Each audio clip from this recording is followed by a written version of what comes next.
Betapa cepat waktu berlalu, betapa besar kelalaian kita, betapa cepat hari-hari Ramadan pergi dan betapa pendek usia kita. Bukankah ada pelajaran berharga dari berlalunya waktu? Bukankah ada peringatan dari silih bergantinya hari? Allah berfirman, sesungguhnya pada pergantian malam dan siang dan pada apa yang diciptakan Allah di langit dan di bumi, pasti terdapat tanda-tanda kebesarannya bagi orang-orang yang bertakwa. Quran Surat Yunus ayat 6. Inilah bulan mulia yang menghembuskan banyak kebaikan dan karunia. Inilah momen istimewa yang memberikan segala kebaikan dan anugerah, yang mana di dalamnya hamba-hamba Allah berpacu dalam mengumpulkan pundi-pundi kebaikan dan ketaatan. Pintu-pintu rahmat pada bulan ini dibuka lebar dan pahala pun dilipat gandakan. Allah memuliakan Anda melalui kesempatan menunaikan puasa pada siangnya dan mengerjakan sholat qiyam pada malamnya. Allah memberikan taufiknya kepada Anda untuk dapat menunaikan beragam amal kebajikan dan ibadah seperti zikir, doa, dan sedekah. Maka segala puji dan karunia hanya milik Allah. Kepadanya lah rasa syukur tertuju atas limpahan nikmatnya. Kita berdoa kepadanya agar menerima amalan kita dan menganugerahkan kepada kita keistiqomahan. Ketahuilah bahwa amal ibadah itu dilihat dari bagian akhirnya. Oleh sebab itu, bersungguh-sungguhlah pada penghujung bulan suci ini. Apa yang tersisa hanyalah hitungan hari dan jam saja. Rasa lelah dan letih beribadah akan segera sirna dan menyisakan buah manisnya berupa pahala, insya Allah. Siapakah yang amalnya diterima sehingga aku pun bisa mengucapkan selamat kepadanya? Dan siapakah yang amalnya ditolak sehingga aku pun bisa mengucapkan bela sungkawa kepadanya? Berprasangka baiklah kepada Allah. Sungguh Allah Ta'ala maha pemurah lagi maha pemberi, pemilik karunia yang luas lagi maha dermawan. Berprasangka baiklah dan bersukacitalah. Sungguh Allah Ta'ala maha mendengar, maha dekat, maha melihat, maha mengabulkan, maha pengampun, maha menghargai, maha penyantun, maha pemaaf, maha pengasih, lagi maha penyayang. Berprasangka baiklah dan bergembiralah. Sungguh Allah Ta'ala maha pemurah, maha penerima taubat, maha agung, maha pemberi, maha merajai, maha suci, maha luhur, maha penyelamat, pemilik kedaulatan yang kekal, maha pemilik keagungan dan kemuliaan. Allah tidak akan menyia-nyiakan ganjaran orang-orang yang berbuat kebajikan, tidak akan mengecewakan siapapun yang berharap dan memohon kepadanya. Kedua tangannya senantiasa terbuka lebar. Dia memberi rizki sesuai yang ia kehendaki. Apa yang berada di sisinya tidak akan pernah habis dan lenyap. Allah mengampuni siapa yang dia kehendaki, menyayangi siapa yang dia kehendaki, menerima tobat golongan yang berbuat keburukan, senantiasa gembira dengan pertobatan hambanya. Apabila seorang hamba berusaha mendekatkan diri kepada Allah sejarak satu jengkal tangan, maka Allah akan mendekat sejarak satu hasta. Allah berfirman, Dialah yang menerima taubat hamba-hambanya dan memaafkan kesalahan-kesalahan dan mengetahui apa yang kamu kerjakan. Dan dia memperkenankan doa orang-orang yang beriman dan mengerjakan kebajikan serta menambah pahala kepada mereka dari karunia-Nya. Orang-orang yang ingkar akan mendapat azab yang sangat keras. Quran Surat Asy-Syura ayat 25 sampai 26. Abu Hurairah radhiyallahu anhu menuturkan, Rasulullah sallallahu alaihi wasallam bersabda, Allah Ta'ala berfirman dalam hadis qudsi, Aku sesuai dengan prasangka hambaku kepadaku. Aku bersamanya ketika dia mengingatku. Jika dia mengingatku saat kesendirian, aku mengingatnya dalam kesendirian. Jika dia mengingatku dalam keramaian, aku mengingatnya pada keramaian yang lebih baik dari kerumunan mereka.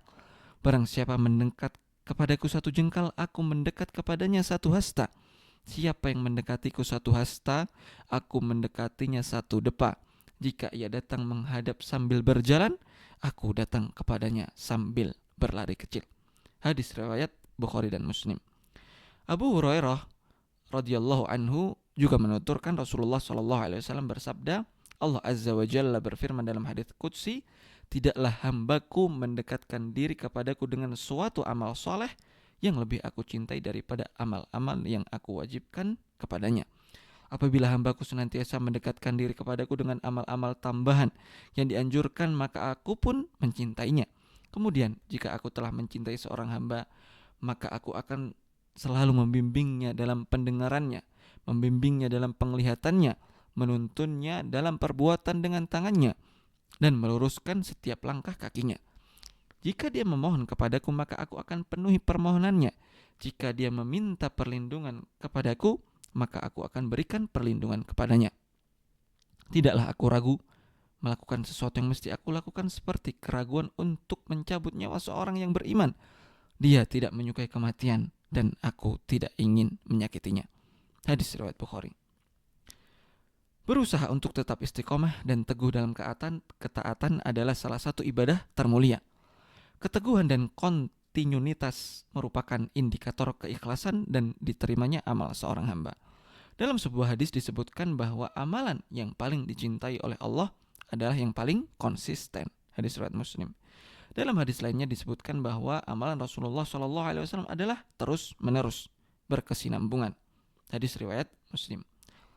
Dengan demikian, keteguhan adalah tegar dalam melaksanakan ketaatan. Istiqomah adalah konsisten dalam mengamalkan kebaikan, dan kontinuitas adalah terus-menerus beramal soleh. Ketahuilah bahwa jalan-jalan kebaikan sangatlah banyak. Lalu siapakah yang siap menitinya? Pintu-pintu kebaikan pun juga terbuka lebar. Lalu siapakah yang mau memasukinya? Dan kebenaran itu sangatlah jelas. Tidaklah seseorang berpaling darinya, melainkan dia akan binasa. Maka ambillah bagianmu dari setiap ketaatan. Allah Ta'ala berfirman, wahai orang-orang yang beriman, rukuklah, sujudlah, dan sembahlah Tuhanmu, dan berbuatlah kebaikan agar kamu beruntung. Ketaatan kepada Allah merupakan sebaik-baik pencapaian. Keridhaannya adalah sebaik-baik keberhasilan.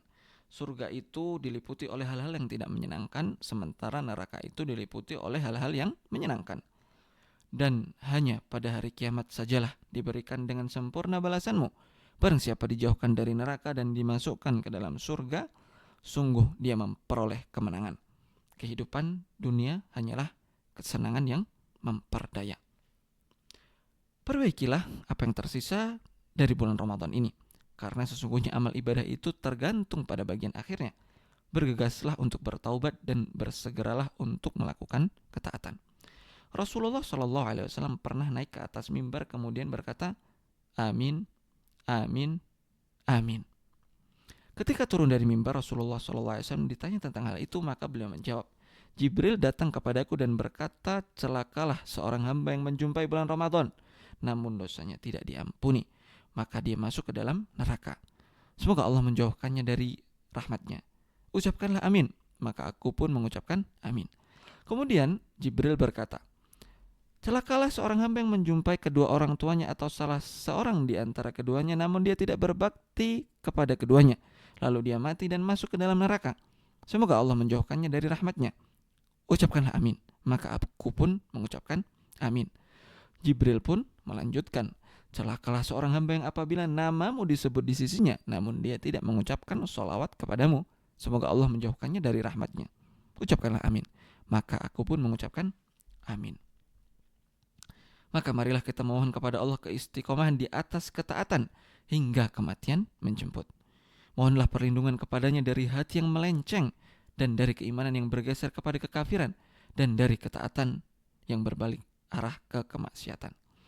Alangkah baiknya apabila keburukan itu diiringi dengan kebaikan, karena ia akan menghapusnya. Dan yang lebih baik dari itu adalah kebaikan yang diikuti oleh kebaikan lainnya. Namun, alangkah buruknya apabila kebaikan justru diiringi dengan keburukan, karena ia akan merusaknya.